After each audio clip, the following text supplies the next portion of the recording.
Hello, I am Chauncey DeVega. You may recognize my voice from Ring of Fire Radio with Mike Papantonio, the BBC, Sirius XM, or the Tom Hartman Radio Show. And you may have read some of my essays at places like Salon and Alternate. I would like to thank all of you for listening to, downloading, tweeting, and sharing the eponymously named podcast known as The Chauncey DeVega Show. And they ran a story by somebody named Chauncey DeVega. Quote, I find black garbage pail kids, black conservatives, fascinating. It's just unbelievable. You know, he goes by the name of Chauncey DeVega. You know, I've been called Uncle Tom, Oreo, sellout, shameless, but this is a new one. Well, let's talk now to Chauncey DeVega. As my man Chauncey DeVega of the blog We Are Respectable Negroes says, I have author and blogger Chauncey DeVega here with us. Hello there, good friends, listeners, and fans of the Chauncey DeVega Show, the eponymously named podcast known as the Chauncey DeVega Show. I want to thank you again for listening to, sharing, and tweeting our humble little project here at ChaunceyDeVega.com. And as folks know from last time, you can now find the Chauncey DeVega Show on iTunes and Stitcher, and apparently, good friend of my work online, you've heard me on her show, Our Common Grounds, and she will be reposting the podcast on the TruthWorks radio network, which can be found on Blog Talk Radio. So always trying to get that stuff out of the way. It's snowing again in Chicago. Got a fun podcast lined up for you.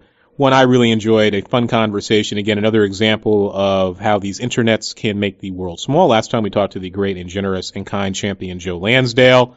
And that was just, like I said, talking to an uncle, a friend, a fellow traveler. He had the Cadillac car, as Cotton would say on King of the Hill, and he drove that great car, and I was the passenger, and it was just a great conversation. I've received some really nice emails about it. And this week, continuing with our theme of talking about, politics, popular culture, in this case, music. We had a few other podcasts earlier in the season here on the Chauncey DeVega Show about the Old Dirty Bastard, the one and only Old Dirty Bastard, about Notorious B.I.G.'s anniversary of Ready to Die and hip-hop more generally. So returning to that music pop culture theme, I had a great opportunity to talk to the great band William Pilgrim and the All Grows Up. You've probably seen them profiled in different magazines, online, chatted with them a few months ago. And as I said, I like to sit down, and when lightning strikes in a bottle, I don't say let the lightning hit in another 2 weeks. I say let's chat, make it happen. We'll stir that bottle with that lightning. We'll put it on the shelf.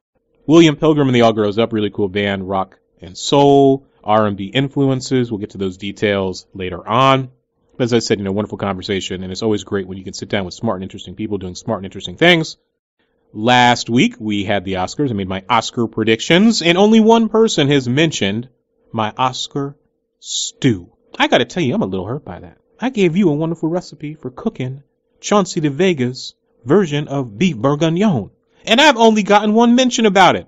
I think folks are going to pick up on that eventually and say that's to knock you out, put you to sleep, best dish they have ever had. So I do hope that our intrepid friend, long-term supporter of ChaunceyDeVega.com, goes online by the name of Kokanee. I hope that he tries that wonderful stew and sends us some love and some messages and some suggestions. Told you last time my smart money was on Birdman. Birdman knocked it out as it deserved. I still need to see Boyhood. Yes, I understand it's an important film, and I respect the director and all that good stuff, but I am happy that Birdman won. I thought it was the better film.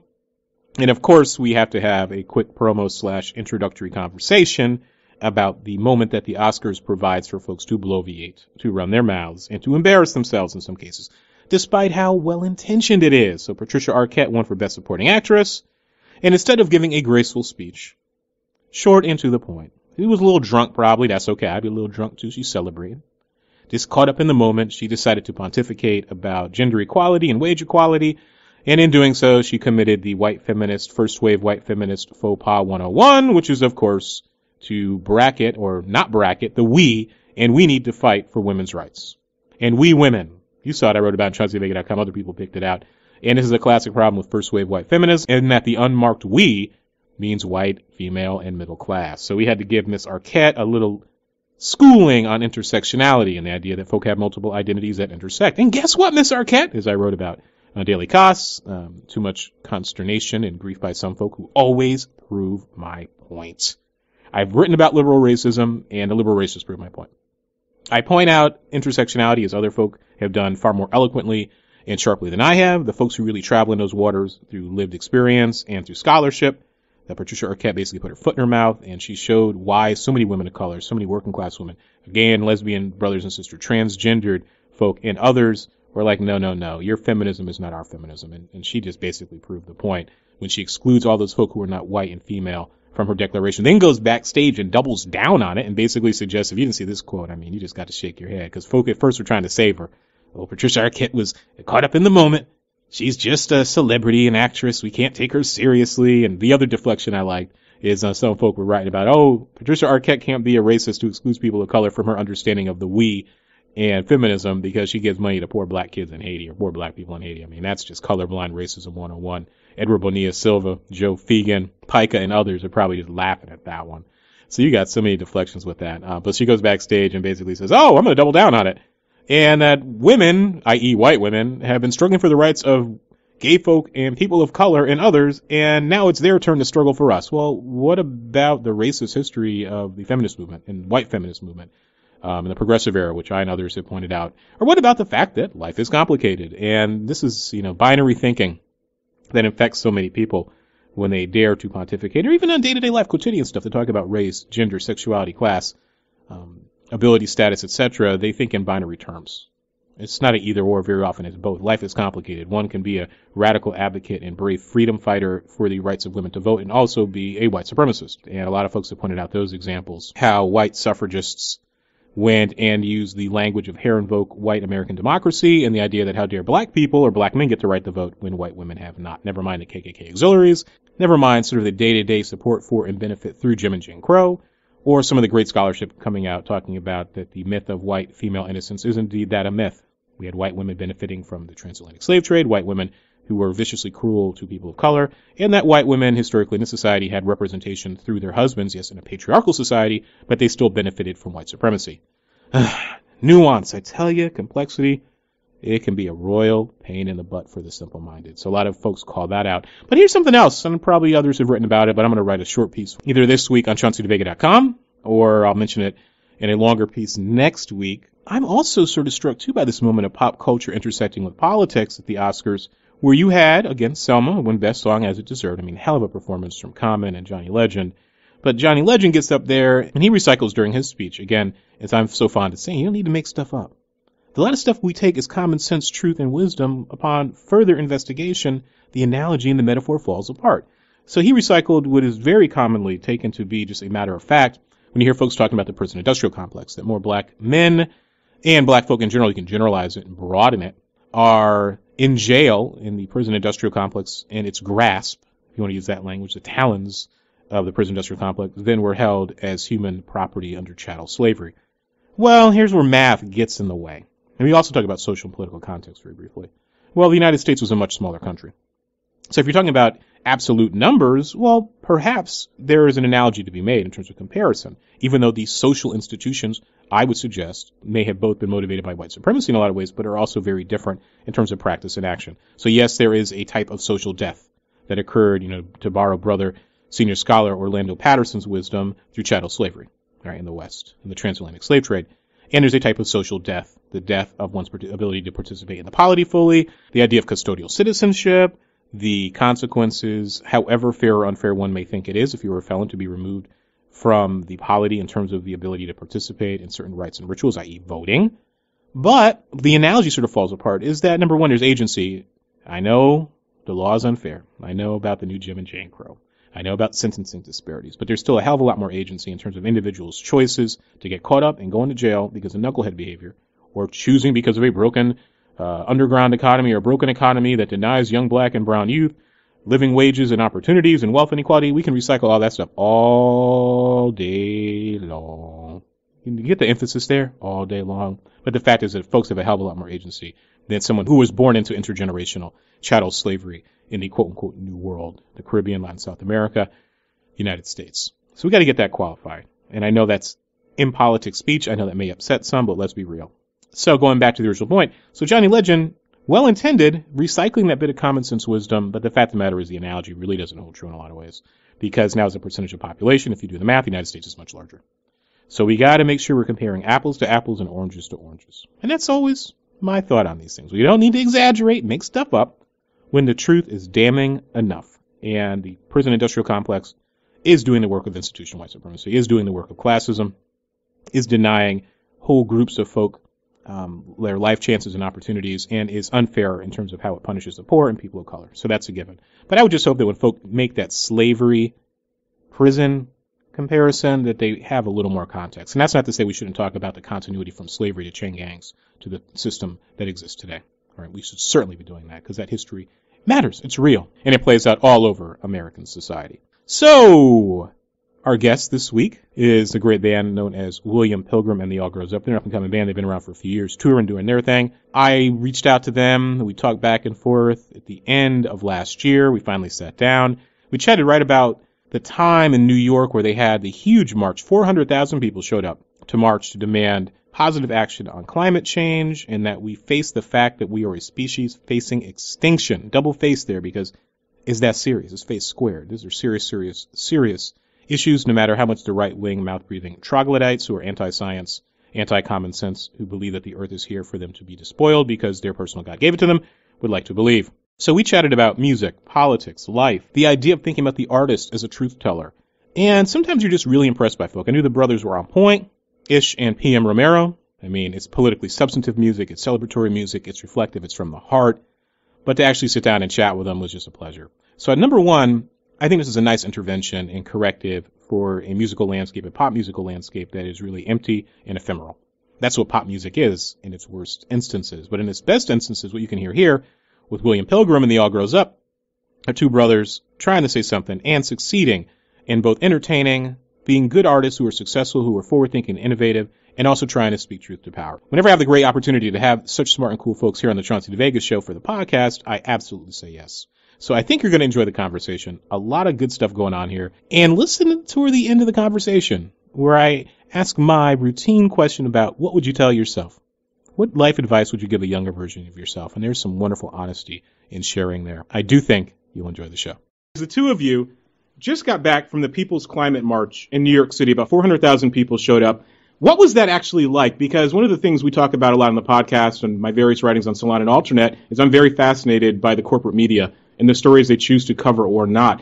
And to have 400,000 people dealing with an issue quite literally of life and death for our species and not have it get the coverage it deserved, I mean, was just shocking to me. What was the energy like, and what were you guys doing when you were there? You know, it was massive. We expected maybe 100,000 people, but to have that many people from all different walks of life show up and participate and trying to pressure awareness in our government into taking action was just incredible. The energy there was great, and the people were just incredible.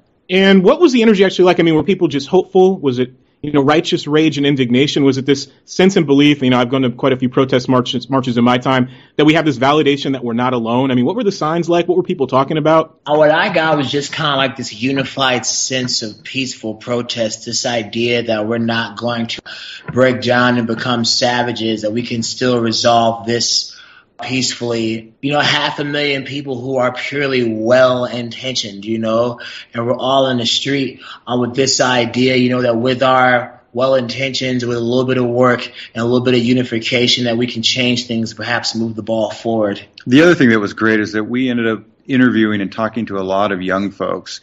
And sometimes you get a little down on something that's so big like this. And it's so inspiring to know that there's a younger generation out there, and they don't have the limits that us older folks have.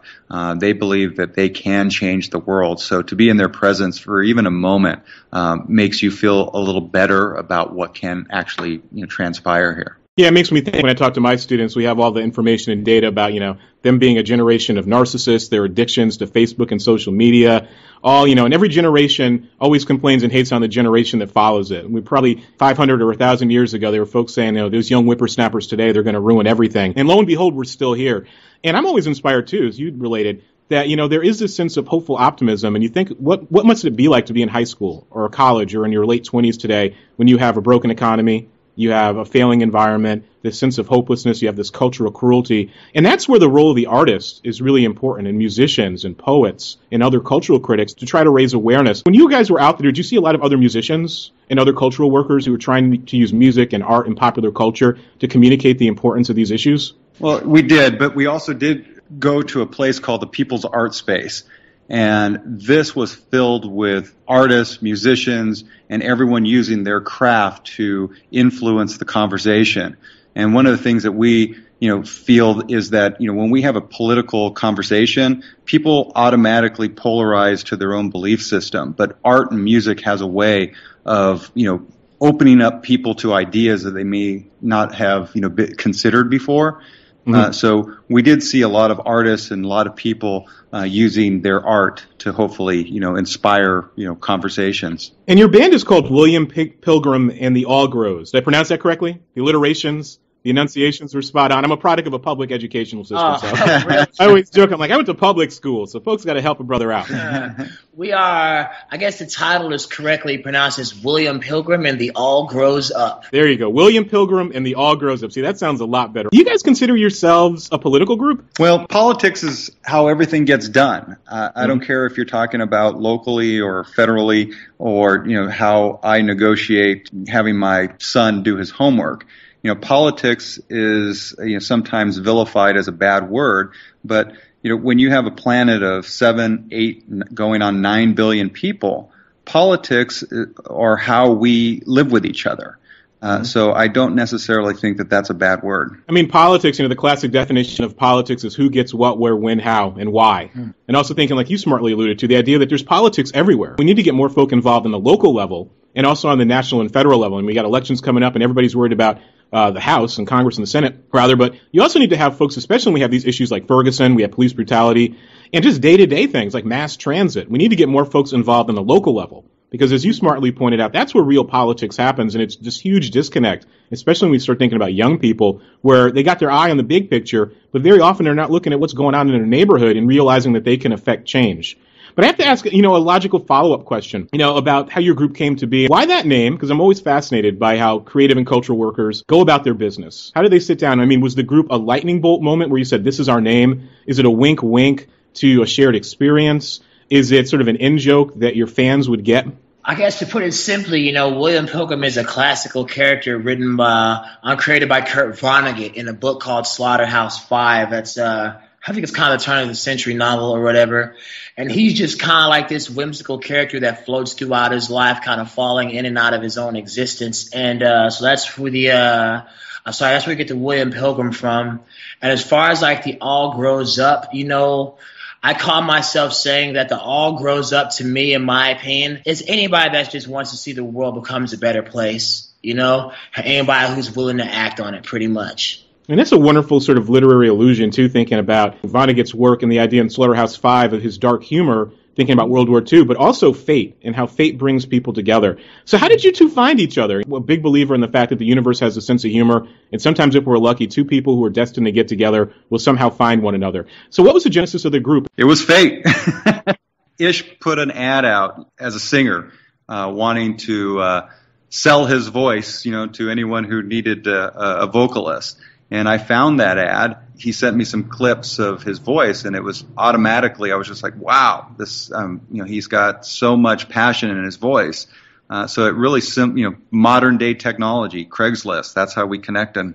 And on your end, Ish, was it just like an epiphanal moment where you said this is just going to work? You guys meet online, and good and bad things can happen online. We know when we meet total strangers, you never know what can happen. But sometimes we're lucky and folks connect, and you're like, you know what? This is going to be my creative partner. And sometimes you meet someone you just know you're going to click. And other times you're just like, nah, this ain't going to work. So what was it like on your end? Oh, with me, it was just kind of like something that had to be done. I was kind of running around in circles. I knew I needed an opportunity. And I was almost coming from a place of, to tell the truth, I was homeless. I knew I needed to get my music career going again. And Phil seemed like the right kind of person to latch on to. And he's kind of led the way. And hasn't led me astray yet. But you mentioned the fact that you were homeless. Can you share with the listeners to the podcast a little bit more about your own personal story? Because when I got the email about your group, I was like, I want to check out their music. And then I started to read the bio about both of you. And I said, this is just a fascinating and compelling story. In a world where folks can become so jaded, the idea that two folks can come together, one who is semi-residents or unresidents, they find each other and they make music. So what was your experience, unfortunately having to live on the streets? How did you manage to navigate that? And how did it impact your work and your art? As far as managing it and navigating it, to put it simply, I'll just say that the human spirit and the will to survive is incredibly strong. And just when you think you can't, all of a sudden you can. And I like to think that that's something that can be said for just about every being that's out there, that drive, that gets us out of the bed to do things. And on a base level, I hate to say it, but you really, really kind of have to learn to almost disconnect and start to disassociate from certain aspects of reality to really get through the worst parts of it. And if you're lucky, you have little things that you can hold on to, like music or certain parts of culture that really get you through the day. And what it comes down to is that, some people can get through it and some people just can't. It's not something that you can teach, and it's not a skill that I can just hand out. It's just like it's the gauntlet, and some people make it out and some people don't. And the way that influences my music is just a never-ending optimism with this kind of an I can spirit. And the one thing I try to impart through my music is just hope more than anything. And that hope is what we have to keep alive. I told folks who listened to the podcast before, my father grew up in foster care. He was in and out of, my father was much older than my mother, so this was during the Great Depression, shortly thereafter. So my father was in between relatives. There was a period in his life where he actually lived in a garbage dump. And he always would tell the story about living in the dump with his pet goat. And he went from person to person, and he ultimately ended up becoming a musician as well, and he always loved music. And he would always tell me, I remember one of my formative experiences going out to the restaurant. My father loved to eat, of course. He loved to go out to eat, unfortunately too much. He'd put the money in the bank. But there would always be this homeless gentleman who would be outside the restaurant or in the neighborhood. And my father always told me, he said, you never refuse somebody a meal. And he said, because of fate's twists and turns, you never know if it could be you, and that sense of empathy that we have to have with our fellow human beings. So how do you think, in your own experiences, both of you, that music can bring people closer together and make them more empathetic and make them and help them understand the life experiences of other people that they may not meet, may not know, or perhaps don't have the framework to even relate to? I think the only way that's going to work is that we as artists and musicians, we're gonna have to start putting out a different message. A one of love and strength and humanity and compassion. And I think we're going to have to be a little less superficial in the kind of music that we put out there. The one thing that gets me is that if you go back to the 60s and 70s, you can find artists who are clearly writing music for the struggle, like music for that time, so as long as you have your people like, your Bob Dylans out there and artists like that who are still willing to provide the soundtrack for the struggle, then there's hope. But right now, I don't see a whole lot of artists doing that, but I try to myself. I mean, Phil, what do you feel about that, about sort of this decline in musical or explicitly political content among popular music? I think that artists and, people on the so-called left are as easily corrupted as, the people in big business and on the right. I think that a lot of the things that we listen to nowadays or watch on TV are all being done for money and for self-gratification. And I'm not suggesting that that's a bad thing. I mean, that's the way that we get through life. You have to acquire money, to function in the society. But the true artists, as Ish pointed out, don't survive in this music industry right now. You don't get a chance to see them. There's not an outlet that you can be exposed to them. They are out there. So it just takes, I think, we as individual average people, we need to be more creative in how we actually obtain our art, our music, our information, our news. So I think that if we're relying on musicians and artists to come out with a way to do that, I think it's almost opposite of what reality is right now, and I think it's going to take average people wanting to seek it out. That makes me think about the late great cultural critic, historian, philosopher Stuart Hall, and he had this brilliant observation. I mean, there are two types of popular. He would talk about popular music, popular culture. Like the popular with a capital P that comes from the top down, that the corporate media on the radio in his era, on TV, impose on the people. Then you have the lowercase p popular that the people generate and discover and create on their own as a way of resisting, as a way of living full lives, as we saw in the civil rights movement, as providing a soundtrack for struggle. So looking at the music industry right now as experts from the inside out, is it just that the traditional music labels, big media, they're simply like, there's no market for this, we don't want to circulate these ideas? Or would they be willing to sign more overtly political artists who actually have some substance if they felt like there was a market there? I think the largest problem is just there's been a huge consolidation within that industry. So they do not need to take that kind of chance. And it's also been, there's a full circle from music to movies to all other forms of art. They are going to give the people what they want at the lowest common denominator. And there's no need and there's not a competition out there to break that next artist who's going to come up with something that's against the grain. There is no reason to do that right now. As you mentioned before, the next generation that comes up, will and has historically rebelled against what, came before it. I think I'm very interested to see what that looks like given, our current state of technology and, how everything has evolved so quickly over, the last 10, 20 years. I mean, we live in a really frightening time. There's a great online poster / meme, and I usually immediately reject those when they come to my email box and somebody forwards them to me. But this is actually a smart one. And it was a really cool poster / image. It said, will the future be Huxley's Brave New World or Orwell's 1984? Because in this moment, right, we have all the stimulation from all this technology, all these gadgets, social media, Facebook, the internet. But you also have this persistent surveillance society and this cultural cruelty where you're constantly monitored and people have become habituated to it. And then you also have this intersection of free market fundamentalism and also religious fundamentalism as people try to cope with this changing world that they really don't understand. So you could easily see this next generation breaking either way. But thinking back about how you guys relate yourself to a history of music and struggle and civil rights, I was thinking, about the civil rights movement as an obvious one. How do you guys think about your own artistic influences? Because you had a chance to work with some of the legends in terms of music and the civil rights movement recently.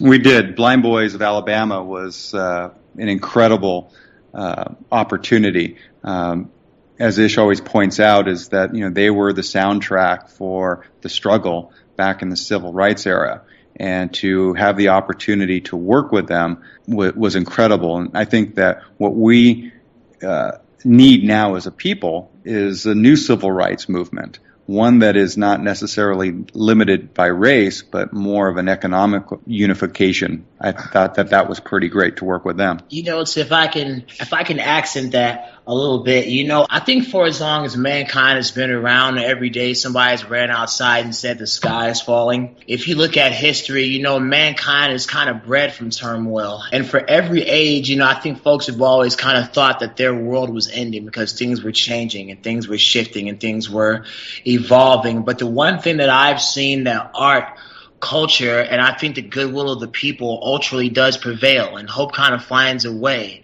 And we do kind of end up like moving forward, oftentimes through our own culture, through our arts, through our music, through our television. And we live in an age where people can unify greatly because of social media. If you remember the great revolution that happened in Egypt, one of the great tools for that was Twitter, and that social media was used as able to make a change. And we got to keep that hope alive. What was it actually like, Ish? Because, you brilliantly said, sort of thinking about the Blind Boys of Alabama as a soundtrack for that portion of the Black freedom struggle. For both of you, what was it like to actually be in their presence? Because it's really interesting when you actually talk to folks who were there, who were participating on the ground, our white brothers, our black brothers, our brown brothers, our Jewish brothers and sisters who were the freedom riders, the day-to-day folk who were just trying to live as their way of resisting and maintaining their dignity, that a lot of times activists and folks who make history aren't consciously trying to do it. I had a great opportunity to talk with a former freedom rider, and he said, I knew something was wrong. I had to get involved, but it was just the natural thing for me to do. So what was it actually like to be in the company in space with the Blind Boys of Alabama? What did you absorb from them? What sort of tips or wisdom did they give you about your music and your art? What was the interaction like? On a base level, obviously, you're very honored to be in the room, and the sense that I got is that these guys are four great heroes from the civil rights movement, and you had to appreciate the fact that they were still around, because we don't know how much longer they are going to have a voice, how much longer they are going to be a force. So you had to be in awe and realize that, that we got an opportunity that not too many folks might never get again, which is to be in the presence and to work with the Blind Boys of Alabama. And for all we know, the record that we did with them may be a part of their last hurrah, I guess, before they ride off into the sunset, kind of. I mean, and they're also part of this great tradition. On HBO recently had a really cool special about Hugh Hefner and Playboy and his relationship to the civil rights movement. And I always love, there's a lot of junk on TV, but there's a lot of stuff you can learn too. And little did I knew about, Playboy and his interviews with Malcolm X. I knew that he helped to fund the civil rights movement. I knew he was friends with Dr. King. But he had this groundbreaking TV show. He had Playboy After Dark, and then he had Playboy's Penthouse, I believe it was called, or in the Penthouse, where he'd have people here in his home in Chicago. And he had Dick Gregory on. He helped to break him. And he also featured musical groups that were interracial music groups, like the Gateway Singers, for example, and others that couldn't get on the Ed Sullivan Show. And Hefner was like, hey, I'm going to give these folks the space and the time so the public can see an interracial musical group. There's only one race, the human race. We know that. But to see black and white and brown on the same stage in the same space working together. How do you think that your partnership relates to that history? Because I'm always surprised when I talk to young folk because they're a product of a different moment. I'm closer to 40 than 30 now, where they just take it for granted that you can turn on the TV and see people of different racial backgrounds in the same space, making music together, making art together, some of it great, some of it horrible, some of it really problematic. This whole separate conversation. But how do you locate yourself to that history? I mean, is it something you're conscious of, that your fans sort of say, oh, wow, we got folk of different backgrounds who are both human beings making great music, and how do you think about yourself relative to that history? I think obviously we're all standing on the shoulders of giants, and whether we realize it or not, that fact is there that a lot of people march down the streets so me and Phil could sit together on the couch and talk to you. One of the most coolest things you can see is that if you look at the punk crowd or the skater crowd, it's not just a group of white kids or black kids skating by themselves down the street. You see many folks from different walks of life, of all different creeds, getting involved in the cultures today. And I think that is their way of fighting this battle and keeping this torch going, by staying together, by unifying, and just keeping this ball of culture going. And I love that. And we do all stand on the shoulders of ancestors. And as much as we'd like to believe that the world began with our birth, as I like to say, it's Howard Zinn quote, that history is a moving train. And I'm actually looking at one of the images for your promo materials, and it's the two of you. It's the two of you in the factory. I imagine a factory or a dock, and you have these three police coming in. And I was just thinking again about, the horrific murder of Michael Brown in Ferguson, thinking about what happened with Trayvon Martin, just thinking about the rash of police violence. I was recently on Ring of Fire radio and TV with Mike Papantonio talking about police brutality. And are you frustrated when you don't see your fellow artists who have the benefit of a platform to talk about these issues looking the other way or being mute because they don't want to damage their money? Is it frustrating when you're so attuned to this, to human rights and these struggles against social inequality, and a lot of your peers are just counting the money and being quiet? I don't know that if it is, to be frustrated is not going to be helpful. That's right. So, I think people do what they do, whether they're artists or, big corporate business people. The thing is that change is going to happen when average people get up and participate. And they do. You mentioned local politics, you mentioned, various other things, transportation, but it's just basic involvement, whether it's homeless shelter, a dog shelter, whatever it is. To have a healthy democracy, people have to participate. They have to get involved. So whether that's through music, whether that's, whatever your passion is, what we're trying to encourage people to do is to get up and to get involved, participate. So we have a more open-ended, view towards that, and being frustrated at the people that don't take those opportunities. Yeah. There's a momentary frustration, but I think that you have to kind of table that, move on, and not let that cloud your, moving forward. And and in my opinion, I think there's certain levels of ignorance and foolishness that is just involved on both sides of this thing that becomes hard to even talk about the issue of Mike Brown and be sensible about it, because everybody has these strong, held, passionate beliefs on both sides. And you know how strong belief is. Like, once you believe something, then it's not even about the facts anymore. So it's like the death of Mike Brown. I hate to say it, but I feel it's become more divisive than unifying than anything. And what I've learned here recently is that it's about policies. And it's about economic policies that allow for these Mike Brown situations to happen. So as long as we're being ignorant and thinking that it's really about race and thinking that it's about a white cop shooting a black kid, as long as we're looking at it that way, then it's never really going to change, Because the real loss here is the loss of a human life. Mm-hmm.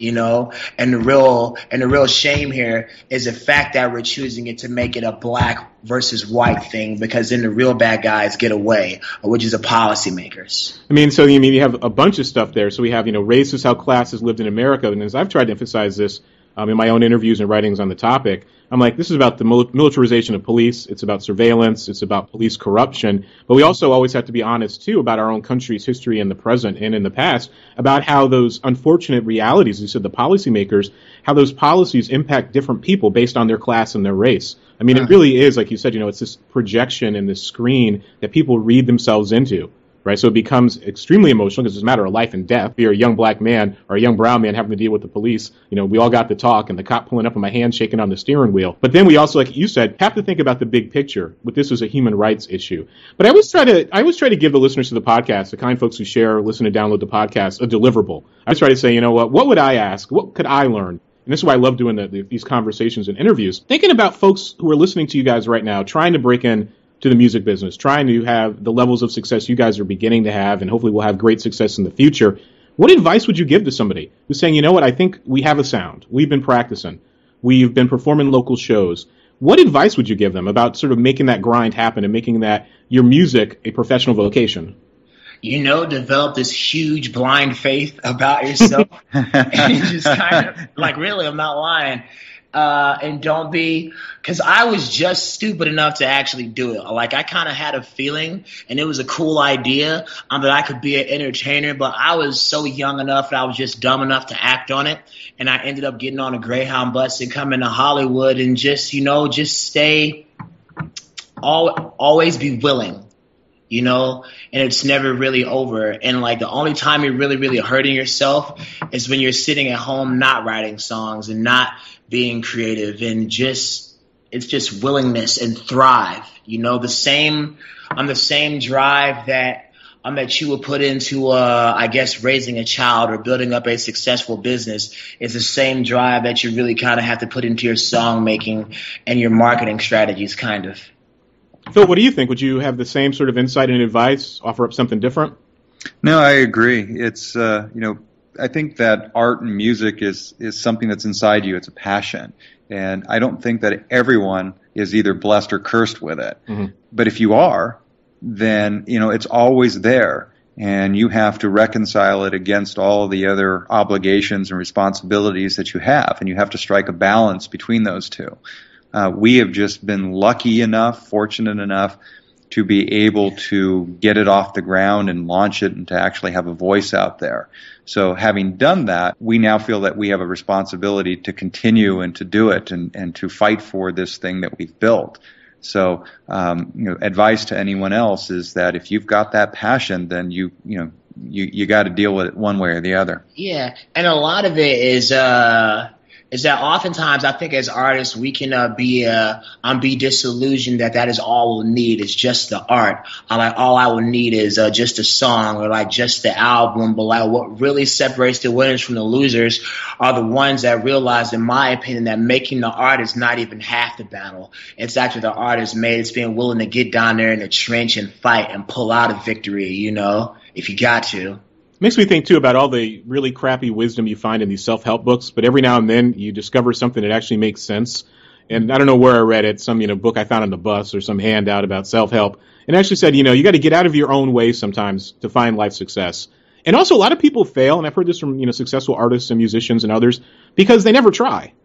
And they keep saying, I'll do it, but they never take the chance because they don't want to expose themselves to the risk of failure. So a lot of times, as you said, it's just going for it and following through and getting on that bus and saying, you know what, I'm going to make this happen. One additional question as we go to sort of our final segment. What life advice, again, another one of my standard questions, given what you've experienced these last few years, putting the band together, developing, doing your videos, touring, performing, if you had a time machine, what advice would you give to your younger version of yourself, be it a year ago, 2 years ago, 3 years ago? What do you know now that you wish you knew then? Well, for me, I would say that, success comes when you can find a reason outside of yourself to pursue that success.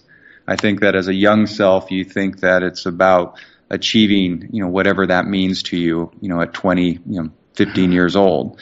But I think true success comes when you can find something larger than yourself to fight for. if I would have learned that earlier in life, who knows what might have been possible. Ish?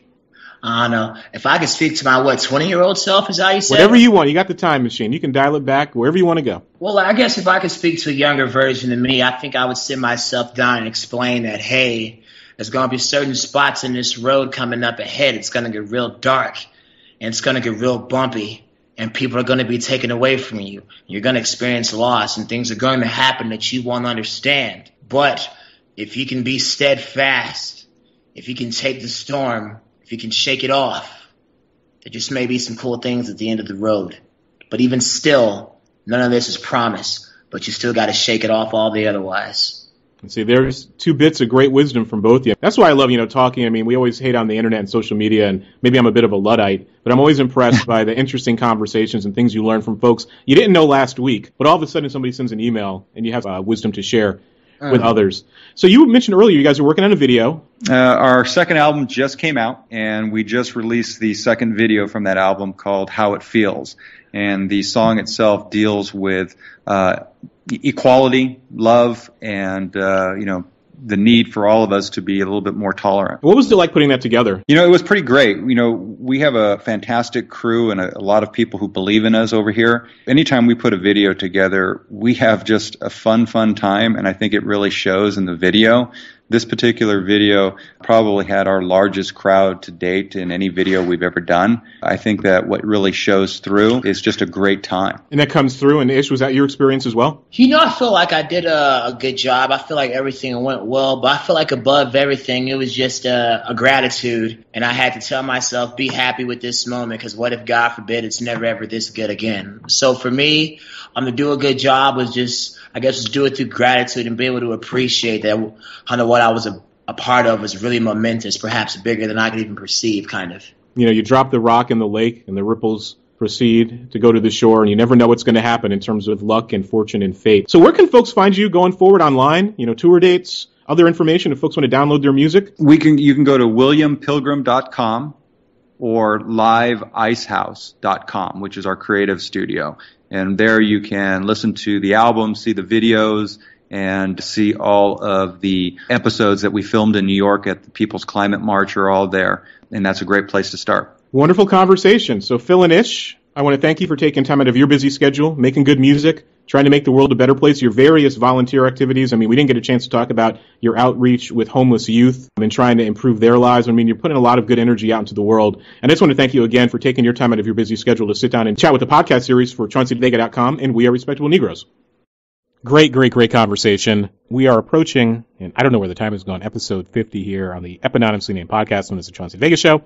And I just smile because of the wonderful opportunities and the learning that takes place here. I mean, we entertain, we talk to smart and interesting people doing smart and interesting things from a variety of backgrounds and fields, and then sometimes it's just magic happens, and you have an effortless conversation with Ish and Mr. Romero of William Pilgrim and The All Grows Up.